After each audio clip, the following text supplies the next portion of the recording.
அன்பு நேயர்களே, அனைவருக்கும் இனிய வணக்கம். இது Vatican top 10 sponsored by black Thunder, Ooty main road, Mettupalayam. Vatican top 10 நிகழ்ச்சியை ஒளிபரப்ப உதவியவர்கள் black Thunder, lucky falls at Black Thunder, Ooty main road, Mettupalayam. நேயர்களே, 2000 ஆண்டுகள் பாரம்பரியத்துக் கொண்டு விளங்கும் கத்தோலிக்க திரு அவையின் தலைமையிடம்தான் வத்திக்கான் நகரம்.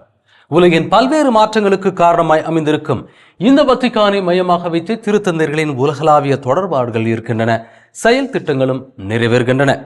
அந்த வகையில் திரு அவை செய்திகள், திருத்தந்தையின் உரைகள், சந்திப்புகள், திருப்பயணங்கள், சமூக நேர்காணல்கள் என எண்ணற்ற நிகழ்வுகளை வாரந்தோறும் கொண்டு வருவதுதான் இந்த வத்திக்கான் டாப் 10. இன்றும் செப்டம்பரில் ஐரோப்பா செல்லும் திருத்தந்தை வத்திக்கானில் கொண்டாடப்பட்ட உலக குழந்தைகள் நாள், ஆர்ட்ஸ் அமைப்பினர் கொடுக்கும் மாற்றம் என பல நிகழ்வுகள் காத்திருக்கின்றன.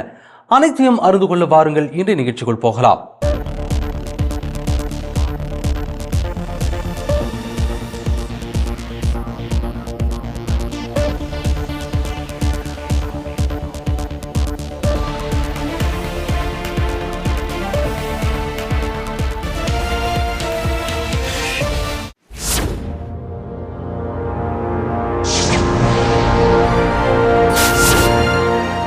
கடந்த வார பொது பார்வையாளர்கள் சந்திப்பில் நலமான ஆன்மீக வாழ்க்கைக்கு உதவும் உபகரணம் எது என்பதை குறித்து விளக்கமளித்தார் திருத்தந்தை பிரான்சிஸ் அவர்கள்.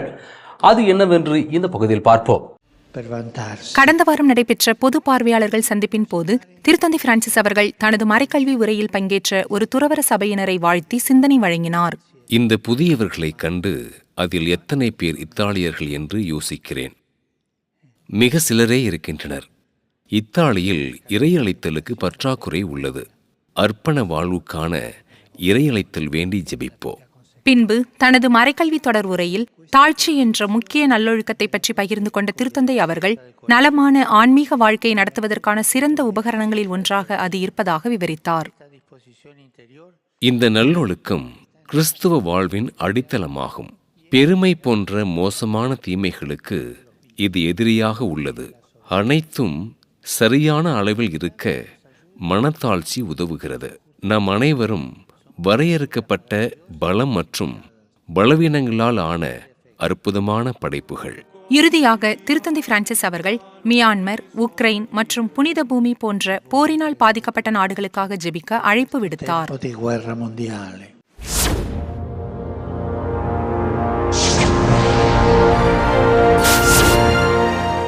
நாடுகள் பண்பாடுகள் கடந்து இளைஞர்கள் சகோதரத்துவத்தில் வளர வேண்டும் என்ற நோக்கில் செயல்படும் அமைப்பின் சார்பாக பலர் திருத்தந்தை அவர்களை சந்தித்தார்கள். அதை குறித்து இந்த பகுதியில் காண்போம். திருத்தந்தை பிரான்சிஸ் அவர்கள் நிறுவிய ஸ்கோலாஸ் இனிஷியேட்டிவ் என்ற அமைப்பின் இளைஞர்கள் உடனான சந்திப்பின் போது மாணவர்களின் சில கேள்விகளுக்கு திருத்தந்தை அவர்கள் பதிலளித்தார். சில கேள்விகள் அவரது குழந்தை பருவத்தை பற்றியதாக இருந்தது. தனது தாத்தா பாட்டி வீட்டில் தான் நேரம் செலவழித்ததையும் அப்போதுதான் அவரது தாயார் தன் இளைய சகோதரனை கவனித்துக் கொள்ள முடிந்ததையும் அவர் நினைவு கூர்ந்தார். எனது பாட்டி வந்து என்னை அவர்களின் வீட்டிற்கு அழைத்து செல்வது, மதிய உணவுக்கு பிறகு நான் என் தாத்தா பாட்டியோடு அந்த நாளை கழிப்பது எல்லாம் பழைய நினைவுகள். அவர்கள் அங்கு பிட்மாண்டிஸ் மொழியினை பேசினார்கள். அதனால் என் முதல் மொழி பிட்மாண்டிஸ் தான். பின்புதான் ஸ்பானிய மொழியினை கற்றேன். இலக்கியத்தின் மீதான காதல் எப்படி பிறந்தது என்பது பற்றியும் நினைவு கூர்ந்த திருத்தந்தை அவர்கள் நினைவில் இருந்த போர்ஹெஸ் அவர்கள் எழுதிய கவிதையின் ஒரு பகுதியை வாசித்தார். நாங்கள் குழந்தைகளாக இருந்தபோது சில இரவு நேரங்களில் எட்முண்டோ தே அமிச்சஸ் அவர்கள் எழுதிய இதயம் என பொருள்படும் பாடலை என் அப்பா வீட்டில் வாசித்தது எனக்கு நினைவு இருக்கிறது. அதுதான் எங்களுக்கு இலக்கியத்தை அறிமுகப்படுத்தியது. இலக்கியத்திற்கான ஒரு கதவு அப்போதுதான் திறக்கப்பட்டது. திருத்தந்தையிடம் வாழ்க்கை குறித்த ஆலோசனைகளையும் இளைஞர்கள் கேள்விகளாக கேட்டனர். வாழ்க்கையில் நடக்கக்கூடிய மிக மோசமான விடயம் என்னவென்றால் வலி. வலி உங்களை சோர்வடைய வைக்கிறது. சாதாரண பல்வலி உங்களை கடினமாக்குகிறது. வலி என்பது கவனிக்கப்பட வேண்டும். பல்வேறு கலாச்சாரங்கள் மற்றும் நாடுகளைச் சேர்ந்த மாணவர்களிடையே சகோதரத்துவத்தை மேம்படுத்துவதற்கான தொடர்பை ஊக்குவிக்கும் ஸ்கோலாஸ் இனிஷியேட்டிவ் என்பது மீனிங் பல்கலைக்கழகத்தால் ஏற்பாடு செய்யப்பட்ட முதல் சர்வதேச கூட்டம் இது என்பது குறிப்பிடத்தக்கது.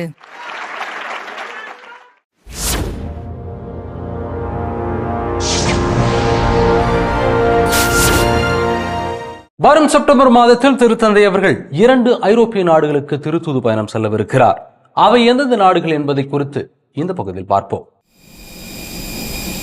செப்டம்பரில் திருத்தந்தை பிரான்சிஸ் அவர்கள் லக்சம்பர்க் மற்றும் பெல்ஜியம் ஆகிய 2 ஐரோப்பிய நாடுகளுக்கு பயணம் செல்லவிருக்கிறார். செல்லும் நாட்கள் அதிகாரப்பூர்வமாக வத்திக்கானால் உறுதிப்படுத்தப்பட்டுள்ளன. ஆனால் பயணத் திட்டம் இன்னும் வெளியிடப்படவில்லை. செப்டம்பர் மாதம் 26ஆம் நாளன்று திருத்தந்தை அவர்கள் லக்சம்பர்க் செல்கிறார்.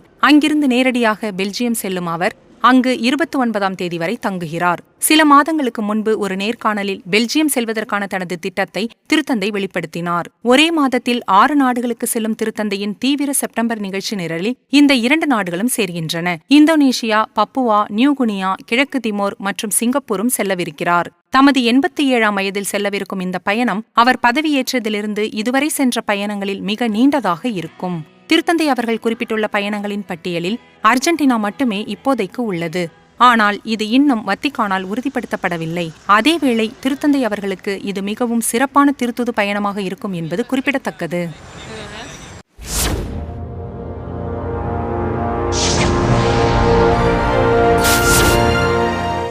கத்தோலிக்க கிறிஸ்தவர்களும் முதுபெரும் கிறிஸ்தவர்களும் ஒரே நாளில் கிறிஸ்துவின் உயிர்ப்பு நாளை கொண்டாடும் சாத்தியக்கூறுகளை 2025 திருத்தந்தை பிரான்சிஸ் அவர்கள் செல்லவிருக்கும் புனித பயணம் ஏற்படுத்தும் என்று எதிர்பார்க்கப்படுகிறது. அது குறித்த செய்திகளை இந்த பகுதியில் பார்ப்போம். திருத்தந்தை பிரான்சிஸ் அவர்கள் 2025ஆம் ஆண்டில் துருக்கிக்கு திருத்தூது பயணம் மேற்கொள்ள திட்டமிட்டுள்ளார். வரலாற்றில் முதல் கிறிஸ்தவ ஒன்றிப்பு சபையான நைசியா கவுன்சிலின் 1700வது ஆண்டு விழாவை கிழக்கு ஆர்த்தடாக்ஸ் திரு அவையுடன் இணைந்து கொண்டாடுவதே இப்பயணத்திற்கான காரணம். இன்றைய துருக்கியில் உள்ள நைசியாவில் நடந்த முதுபெரும் தந்தை பர்த்தலமேயு அவர்கள்தான் முன்மொழிந்தார். முதல் கிறிஸ்தவ ஒன்றிப்பு மன்றத்தின் சுவடுகள் அங்கே உள்ளன. இது ஒரு குறிப்பிடத்தக்க நிகழ்வாக இருப்பதால் இதற்கான தயாரிப்புகள் ஏற்கனவே தொடங்கியுள்ளன. தொடர் முயற்சிகள் நடந்து வருகின்றன. பேச வேண்டிய உரைகள் கூட தயாராகி வருகின்றன. வத்திக்கானிலிருந்து இன்னும் அதிகாரப்பூர்வ உறுதிப்படுத்தல் இல்லை என்றாலும் இதற்கான சாத்தியத்தை சுட்டிக்காட்டியவர் கான்ஸ்டான்டினோபிளின் முதுபெரும் தந்தை பர்த்தலமேயு அவர்கள்தான். திருத்தந்தை பிரான்சிஸ் அவர்கள் இந்த முக்கியமான ஆண்டு விழாவை ஒன்றாக கொண்டாட விரும்புவதுடன் கான்ஸ்டான்டினோபிளின் முதுபெரும் தந்தையை காணவும் திட்டமிட்டுள்ளார். இந்த ஆண்டு விழாவின் முக்கியமான வரலாற்று கொண்டாட்டத்திற்காக நாம் ஒன்றாக நைசியாவிற்கு பயணம் செய்வோம். இந்த பயணம் நிறைவேறினால் உலகம் இதுபோன்ற கிறிஸ்தவ ஒன்றிப்பின் முக்கியமான படங்களை காணும் வாய்ப்பு கிடைக்கும். 2014ஆம் ஆண்டிலிருந்து ஆர்த்தடாக்ஸ் திரு அவையின் முதல் முதுபெரும் தந்தையான புனித ஆண்ட்ரூ திருநாளை முன்னிட்டு திருத்தந்தை அவர்கள் துருக்கிக்கு பயணம் மேற்கொண்டார். கத்தோலிக்க திரு அவை விரும்புவதும் ரோமை ஆயரான நான் விரும்புவதும் அன்பின் பணிக்கு தலைமை தாங்கும் திரு அவை விரும்புவதும் என்னவென்றால் ஆர்த்தடாக்ஸ் திரு அவைகளோடு ஒன்றிப்பை வளர்க்க வேண்டும் என்பதுதான். அப்போதிலிருந்து திருத்தந்தை பிரான்சிஸ் அவர்கள் பல கிறிஸ்தவ ஒன்றிப்பு அறிகுறிகளை ஏற்படுத்தியுள்ளார். 2024ஆம் ஆண்டின் திருப்பீட கழக ஆண்டு புத்தகத்தில் மேற்கின் முதுபெரும் தந்தை என்ற பட்டத்தை மீட்டெடுத்தார். ஆர்த்தடாக்ஸ் திரு அவையை பொறுத்தவரை திருத்தந்தை அவர்கள் வரலாற்று ரீதியாக முதுபெரும் தந்தைகளில் ஒருவராக இருந்தார். இருப்பினும் இந்த பட்டத்திற்கான அதிகாரப்பூர்வ காரணங்கள் தெரியவில்லை. 2025ஆம் ஆண்டை எதிர்பார்த்து கத்தோலிக்கர்களுக்கும் முதுபெரும் கிறிஸ்தவர்களுக்கும் இடையிலான ஒன்றிப்பின் மற்றொரு அறிகுறியும் பரிசீலிக்கப்படுகிறது. அதாவது ஒரே நாளில் ஈஸ்டர் பெருவிழாவை கொண்டாடுவதாகும்.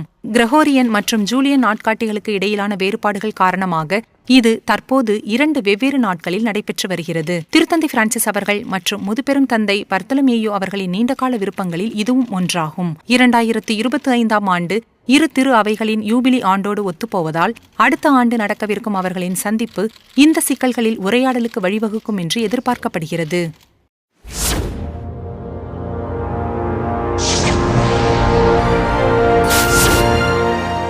உலக குழந்தைகள் நாள் வத்திக்கானில் எவ்வாறு கொண்டாடப்பட்டது, அதில் திருத்தந்தை பிரான்சிஸ் அவர்கள் வழங்கிய செய்தி என்ன போன்றவற்றை குறித்து இந்த பகுதியில் பார்ப்போம்.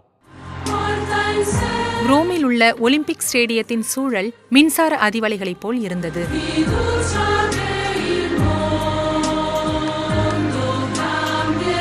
வத்திக்கானின் கூற்றுப்படி முதல் உலக குழந்தைகள் நாளில் 50,000 பேர் கலந்து கொண்டனர். அவர்கள் உலகம் முழுவதிலுமிருந்து வந்து உலகத்தை எவ்வாறு சிறந்த இடமாக மாற்றுவது என்பது குறித்த கேள்விகளின் பட்டியலை திருத்தந்தை பிரான்சிஸ் அவர்களிடம் கொண்டு வந்தனர். அப்போது திருத்தந்தை வழங்கிய பதிலை சுருக்கமாக பார்க்கலாம். நன்றாக பாருங்கள், உங்கள் கையை எனக்கு காட்டுங்கள். இது அமைதிக்கான அடையாளம். இப்போது நீங்கள் அனைவரும் உங்கள் அருகில் இருக்கும் சிறுவன் அல்லது சிறுமியோடு இந்த அடையாளத்தை செய்ய வேண்டும் என்று விரும்புகிறேன். அமைதியின் அடையாளம் அது. அனைவரும் ஒன்றாக செய்வோம். அமைதி எப்போதும் சாத்தியமே. நிக்கராகுவா, புருண்டி, இந்தோனேஷியா, ஆஸ்திரேலியா மற்றும் இத்தாலி ஆகிய நாடுகளைச் சேர்ந்த குழந்தைகளுடன் திருத்தந்தை அவர்கள் கலந்துரையாடினார். அவர்களில் பலர் திருத்தந்தைக்கு வழங்க கால்பந்து போன்ற பரிசுகளை கொண்டு வந்தனர். முன்னதாக அன்று காலை வத்திக்கானில் உக்ரைன் மற்றும் பாலஸ்தீனத்தைச் சேர்ந்த குழந்தைகளை திருத்தந்தை பிரான்சிஸ் அவர்கள் சந்தித்தார். உலக குழந்தைகள் நாளின் முதல் பகுதியில் அமைதியான உலகத்தின் அவசியம் குறித்து திருத்தந்தை செய்தி வழங்கியிருந்தார். ஞாயிற்றுக்கிழமை அன்று உலக குழந்தைகள் நாள் நிறைவுற்றது. வத்திக்கானில் புனித பேதுரு சதுக்கத்தில் திருத்தந்தை பிரான்சிஸ் அவர்களின் தலைமையில் நடைபெற்ற மூவொரு இறைவன் பெருவிழா திருப்பலியுடன் அது நடந்து முடிந்தது. அந்த திருப்பலியில் திருத்தந்தை அவர்கள் மறைக்கல்வி சார்ந்த மறையுரை வழங்கினார். திருத்தந்தை பிரான்சிஸ் அவர்கள் தூய ஆவியாரின் பணியிலிருந்து பாவ மன்னிப்பு வரை பலவிதமான கருப்பொருட்களை மீண்டும் சொல்லும்படி குழந்தைகளை கேட்டுக்கொண்டார். அன்புள்ள சிறுமிகளே, அன்பான சிறுவர்களே, நாம் இங்கே ஜெபிக்க ஒன்றாக கூடியிருக்கிறோம். கடவுளிடம், அதாவது தந்தையாகிய கடவுள், மகனாகிய கடவுள் மற்றும் தூய ஆவியாரான கடவுள் ஆகியோரிடம் ஜெபிக்க இருக்கிறோம். எத்தனை கடவுள்கள் இருக்கிறார்கள்? 3 நபர்களாக இருக்கும் ஒரே கடவுள். திருப்பலியின் முடிவில் கடைசி நிகழ்வாக திருத்தந்தை அவர்கள் சதுக்கத்திலேயே இருந்தார். ஆஸ்கார் விருது பெற்ற நடிகர் ராபர்டோ பெனிங்னி அவர்கள் சிறு குழந்தைகளுக்காக நடித்து காண்பித்தார் என்பது குறிப்பிடத்தக்கது.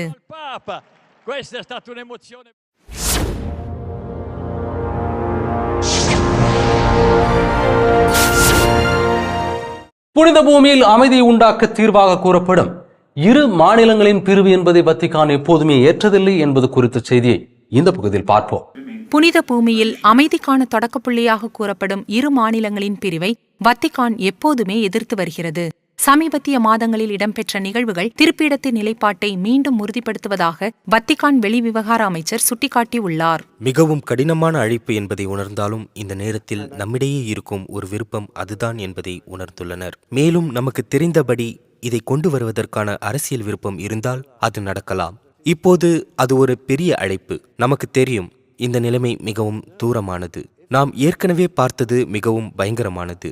இது போன்ற ஒன்றை நாம் செய்ய வேண்டிய தேவை உள்ளது. பேராயர் கேலகர் அவர்கள் இரு மாநில தீர்வுக்கு சில கால அவகாசம் தேவை என்பதையும் அது முன் வரையறுக்கப்பட்ட திட்டத்தை கோடிட்டு காட்டுவது அல்ல என்பதையும் எடுத்துக்காட்டினார். சிறிது சிறிதாக மோதலில் ஈடுபட்டுள்ள தரப்பினர் தாங்கள் உடன்படக்கூடிய பிரச்சினைகளில் புரிந்துணர்வை அடைவது முக்கியமானது என்றும் தெரிவித்த அவர், வத்திக்கான் மற்ற சூழ்நிலைகளில் விண்ணப்பித்ததைப் போல இது ஒரு வகை சிறிய தூதரக முயற்சியாக இருக்கும் என்றார். நாம் வெளியே இழுக்கும் ஒரு மாய புல்லட் போன்றது இது என்று நினைக்கவில்லை. காகிதத்தில் இருக்க வேண்டிய ஒன்றாக இருக்கலாம். ஒருவேளை ஓரளவு புரிதலுடன் இருக்கலாம். எடுத்துக்காட்டாக, இந்த இரு நாட்டு தேர்வுக்குள் எருசலேம் இஸ்ரேலின் தலைநகராக இருக்கப் போகிறதா அல்லது பாலஸ்தீனத்தின் தலைநகராக இருக்கப் போகிறதா என்பதை தீர்மானிக்கும் அளவுக்கு நாம் செல்ல மாட்டோம். கடந்த சில மாதங்களாக பேராயர் அவர்கள் பல தூதரக பயணங்களை மேற்கொண்டுள்ளார். அவற்றில் ஒன்று யோர்தான் திருப்பீடத்துடன் 30 ஆண்டுகால தூதரக உறவுகளை கொண்டாடுவதற்காக அமைந்திருந்தது. அங்கு காரித்தாஸை சந்தித்து அவர்கள் மேற்கொள்ளும் மகத்தான மனிதாபிமான பணிகளை உற்சாகப்படுத்தினார்.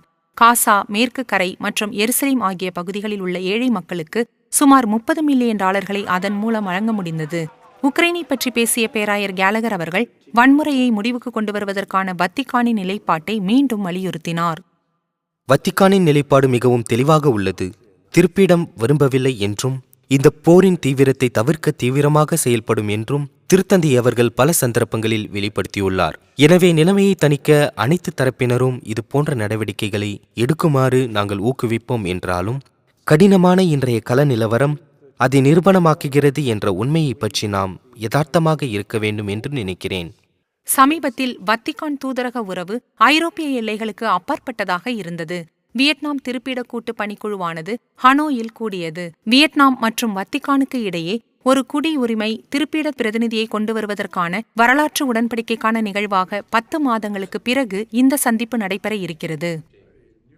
திருத்தந்தையின் பிரதிநிதியாக யாராவது இருப்பது நமது உறவுகளை மேம்படுத்துவதற்கும் ஒத்துழைப்பை மேம்படுத்துவதற்கும் நமக்கு உதவும் என்று நினைத்திருக்கலாம். நாம் நேர்மையாக இருக்க வேண்டும். அது சிரமங்கள் மற்றும் பிரச்சனைகளை சமாளிக்க உதவலாம். திரு அவையை பற்றி அதிகாரிகள் பாராட்டாமல் இருக்கலாம். குறைந்தபட்சம் அவர்கள் யாரிடமாவது சென்று அதை பற்றி பேச வேண்டும். மேலும் தொற்றுநோய் பரவலின் போது திரு அவையின் சமூக பணிகளை வியட்நாமிய அதிகாரிகள் பெரிதும் பாராட்டியதாக பேராயர் கேலகர் சுட்டிக்காட்டினார். 1975 ஆண்டில் கம்யூனிசத்தின் வருகையுடன் வத்திக்கானுக்கும் வியட்நாமுக்கும் இடையிலான தூதரக உறவுகள் நிறுத்தப்பட்டன. இருப்பினும் 1990 ஆண்டுகளின் பிற்பகுதியில் வழக்கமான தொடர்பு மீண்டும் தொடங்கியது. இப்போது இந்த கூட்டுப் பணிக்குழு இருதரப்பு உறவுகளை மேம்படுத்துவதற்கான தனது முயற்சிகளை அர்ப்பணித்து வருகிறது என்பது கவனிக்கத்தக்கது.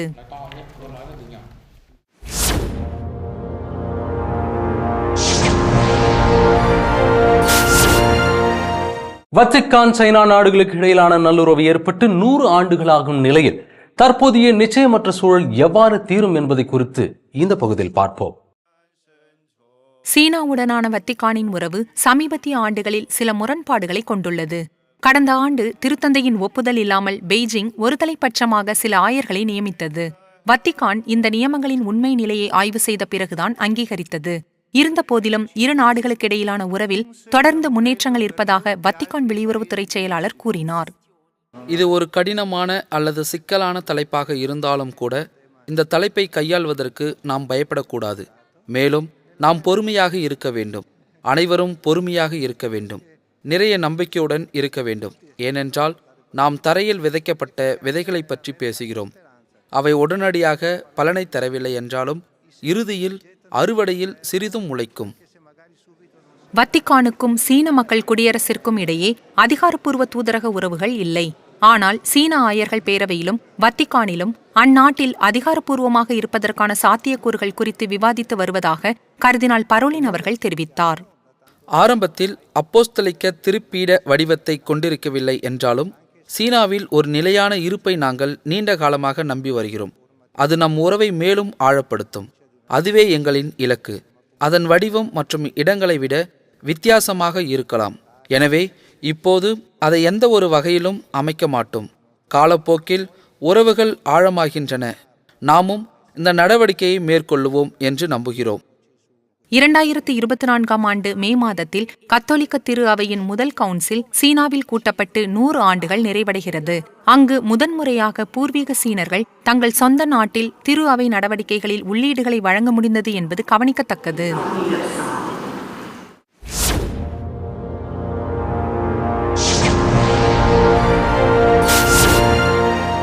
இணையதளத்தின் பாதுகாவலராக அறியப்படும் கார்லோ அக்குடிஸ் அவர்கள் புனிதராக அறிவிக்கப்படுவார் என்ற செய்தி வெளியாக இருக்கிறது. அது தொடர்பான தகவலை இந்த பகுதியில் பார்ப்போம். காட்ஸ் இன்ஃப்ளூயன்சர் என்றும் இணையதள அப்போஸ்தலன் என்றும் இணையத்தின் பாதுகாவலர் என்றும் அழைக்கப்படும் கார்லோ அக்யூட்டிஸ் அவர்கள் புனிதராக அறிவிக்கப்படுவார். இந்த இத்தாலிய இளைஞரின் பரிந்துரையின் காரணமாக நிகழ்ந்த ஒரு புதுமையை திருத்தந்தை பிரான்சிஸ் அவர்கள் அங்கீகரித்தார். அவரது வாழ்க்கை குறுகியதாக இருந்தாலும் அவர் ஒரு பெரிய அடையாளத்தை விட்டுச் சென்றுள்ளார். 2006 ஆண்டில் லுக்கேமியா நோயோடு போராடிய பிறகு தனது 15ஆம் வயதில் இறந்தார். ஆனால் அவர் அந்நேரத்தை மற்றவர்களுக்கு முழுமையாக அர்ப்பணிக்க பயன்படுத்தினார். அவர் இருந்தபோது ஆலயத்தில் நடந்த இறுதி ஊர்வலமானது ஏழைகளால் சூழப்பட்டிருந்தது. அவர்கள் அங்கு என்ன செய்கிறார்கள் என்று அனைவரும் ஆச்சரியப்பட்டனர். கார்லோ அவர்கள் அவர்களுக்கு ரகசியமாக உதவி செய்து வந்தார் என்பதுதான் உண்மை. அவர் அவர்களுக்கு தூங்கும் பைகள் அல்லது உணவு கொண்டு வருவார். அதனால் இறுதிச் சடங்கிற்கு செல்வது தங்கள் கடமை என்று அவர்கள் உணர்ந்திருந்தார்கள். ஜீன்ஸ் மற்றும் ஸ்னீக்கர்களை அணிந்திருந்த கார்லோ அந்த காலத்தில் கிடைத்த கருவிகள் மற்றும் தொழில்நுட்பத்தை பயன்படுத்தி நல்லது செய்தார். நற்கருணை மற்றும் அது தொடர்பான அற்புதங்களை மக்களுக்கு கற்பிக்க இணையதளங்களை வடிவமைத்தார். அவர் இறந்து 14 ஆண்டுகளுக்கு பிறகு அசிசியில் அவருக்கு வழங்கப்பட்ட அருளாளர் பட்ட நிகழ்வில் அவரது குடும்பத்தினர் உட்பட ஆயிரக்கணக்கான மக்கள் கலந்து கொண்டனர். அங்கு அவரது பெற்றோர்கள் தங்கள் மகனின் இதயம் அடங்கிய நினைவு சின்னத்தை பலிப்பீடத்திற்கு எடுத்துச் சென்றனர். அடுத்த நாள் திருத்தந்தை பிரான்சிஸ் அவர்கள் இந்த வார்த்தைகளுடன் அந்த நிகழ்வை சிறப்பித்தார். இயேசு எல்லாவற்றையும் மன்னிக்கிறார், எப்போதும் மன்னிக்கிறார். மன்னிப்பு கேட்கும் மனத்தாழ்மை நமக்கு இருக்க வேண்டும். என்னை மன்னியுங்கள் ஆண்டவரே, நான் தவறு செய்துவிட்டேன். நான் பலவீனமாக இருக்கிறேன். வாழ்க்கை என்னை சிக்கலில் ஆழ்த்திவிட்டது. நீங்கள் எல்லாவற்றையும் மன்னிக்கிறீர்கள். நான் என் வாழ்க்கையை மாற்ற விரும்புகிறேன். நீங்கள் எனக்கு உதவுவீர்கள். நீங்கள் கூறியது எனக்கு கேட்கவில்லை. கடவுள் எல்லாவற்றையும் மன்னிப்பார். அதை மறந்துவிடாதீர்கள். பல இளைஞர்கள் கார்லோ அக்யூட்டிஸை தங்களுக்கான மாதிரியாக பார்க்கிறார்கள். பெருகியாவில் உள்ள அவரது கல்லறைக்கு ஆண்டுதோறும் ஆயிரக்கணக்கானோர் வருகை தருகின்றனர். கடந்த ஆண்டு லிஸ்பனில் நடந்த உலக இளையோர் தினத்தின் 13 பாதுகாவலர்களில் ஒருவராக அவர் தேர்ந்தெடுக்கப்பட்டார். புனிதர் பட்டம் பெறும் தேதி இன்னும் நிர்ணயிக்கப்படாத நிலையில் கார்லோ அக்யூட்டிஸ் முதல் மில்லனியம் புனிதராக மாறுவது உறுதி.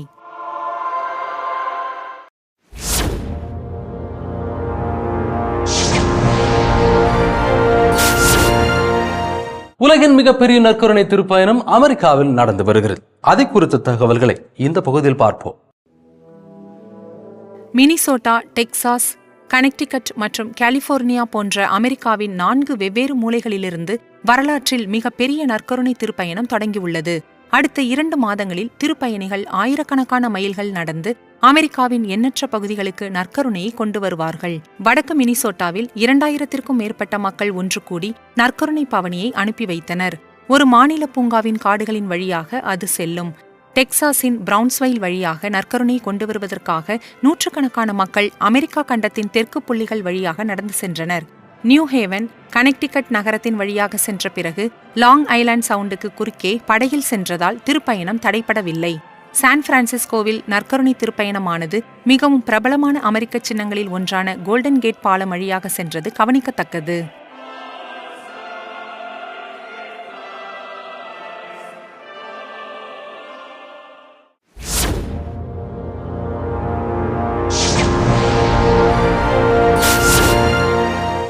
சிறைவாசத்திற்கு பிறகு வீடு திரும்பும் மக்கள் சமூகத்தில் எப்படிப்பட்டவர்களாக இருக்க வேண்டும் என்பதற்கு பதிலாய் அமைந்திருக்கிறது ஆர்ட்ஸ் என்று அறியப்படும் அமைப்பு கொடுக்கும் மாற்றம். அதை குறித்து இந்த பகுதியில் பார்ப்போம். 25 வயதில் ஜெர்மைன் ஆர்ச்சர் அவர்கள் நியூயார்க்கின் சிங் சிங் அதிகபட்ச பாதுகாப்பு சிறையில் 22 ஆண்டுகள் சிறை தண்டனை பெற்றார். அங்கு RTA எனப்படும் கலை நிகழ்ச்சி மூலம் மறுவாழ்வு நிகழ்வுகளில் பங்கேற்றார். இந்த திட்டம் சிறையில் இருந்த தனது நேரத்தை முற்றிலும் மாற்றியது என்று பகிர்ந்து கொண்டார். அந்த சிறைச்சாலையில் என்ன வேண்டுமானாலும் கிடைக்கும். நீங்கள் சிக்கலை விரும்பினால் அதை கண்டுபிடிக்க நிறைய வழி இருக்கிறது.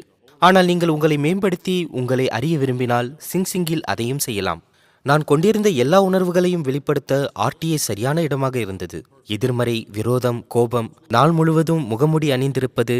ஏனென்றால் சிறையில் நீங்கள் நீங்களாக இருக்க முடியாது. இந்த கலை திட்டமானது புனர்வாழ்வு கைதிகளுக்கு பல்வேறு திறன்களை கற்றுக் கொடுக்கிறது.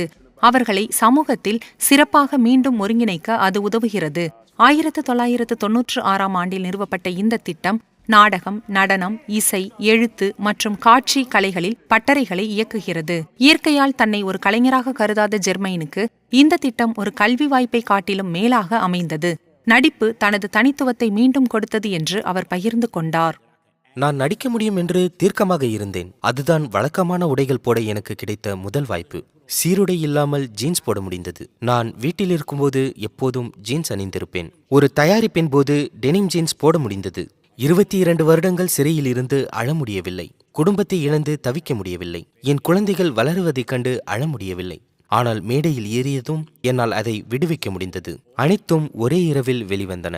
இந்த திட்டம் அவரது பார்வையை மாற்றியது மட்டுமல்லாமல் அவரது குடும்பத்திலும் வலுவான தாக்கத்தை ஏற்படுத்தியது. குடும்பங்கள் இந்த பாத்திரத்தில் ஆண்களை பார்க்க வேண்டும். அவர்கள் எங்களை வித்தியாசமாக பார்க்க வேண்டும். ஏனென்றால் நாங்கள் நாற்காலிகளில் அமர்ந்திருக்கிறோம். நாங்கள் மைக்ரோவேவ் உணவை சாப்பிடுகிறோம். அவர்கள் உண்மையில் அவற்றை பார்க்க மாட்டார்கள். அவர்கள் எங்களை வழக்கமான முறையில் பார்க்க முடியாது. அவர்கள் முதன்முறையாக எங்கள் நடிப்பை நேராக பார்த்தார்கள். பார்வையாளர்களில் எனது குடும்பத்தினரை நான் பார்த்தேன். மேடையில் என்னை ஏற்றிய விதம், வித்தியாசமான வெளிச்சத்தில் அவர்கள் என்னை பார்த்தது போன்றவை நான் வீட்டிற்கு செல்லும்போது சரியாக இருப்பேன் என்ற நம்பிக்கையை அவர்களுக்கு தந்ததை பார்த்தேன். இந்த மறுவாழ்வு திட்டமானது சிறைவாசத்திற்கு பிறகு வீடு திரும்பும் மக்கள் சமூகத்தில் எப்படிப்பட்டவர்களாக இருக்க வேண்டும் என்ற கேள்விக்கு விடையளிக்கிறது. RTA உறுப்பினர்களில் 3%த்திற்கும் குறைவானவர்களை மீண்டும் குற்றம் செய்து சிறைக்கு திரும்புகின்றனர். இது தேசிய விகிதமான 60%உடன் ஒப்பிடும் பொழுது மிகவும் மாறுபட்ட எண்ணிக்கையாக இருப்பது கவனிக்கத்தக்கது.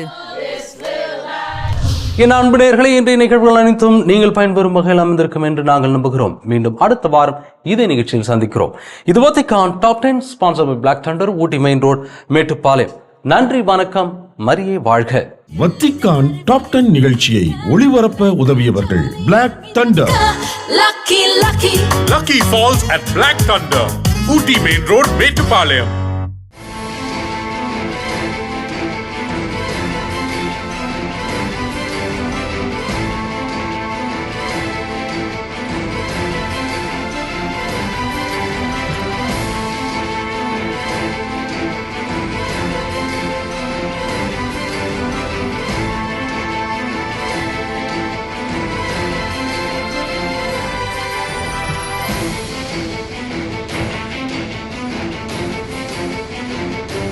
தெரிவித்துள்ளது.